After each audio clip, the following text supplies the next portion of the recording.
एक सत्ताधारी आमदार आहेत संतोष बांगर, त्यांनी एक विधान केलंय की मंत्र्यांना घरी पाठवा जे कामं करत आहेत, म्हणजे सत्ताधारी आमदार आणि तेच मंत्र्यांवरती। मला असं आहे की संतोष बांगरजींनी तर एक दिवस आधी बोलले होते मी उद्धव ठाकरे साहेबांना सोडून जाणार नाही, आणि दुसऱ्या दिवशी ते गेले।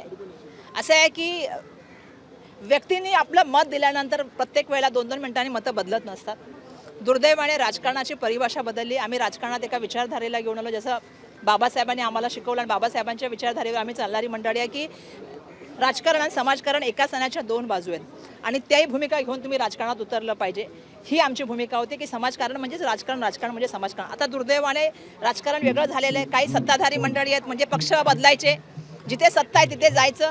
आज एक स्टेटमेंट उद्या एक स्टेटमेंट, त्यामुळे बांगरांच्या स्टेटमेंटला मी तसं काही फार महत्त्व देत नाही, कारण ते एक दिवस एक बोलतात, दुसऱ्या दिवशी बोलतात, आणि त्यांना जर असं वाटत असेल तर मला असं वाटतं की शिवसेना शिंदे गटाच्या सगळ्या मंत्र्यांचा त्यांनी राजीनामा घ्यावा।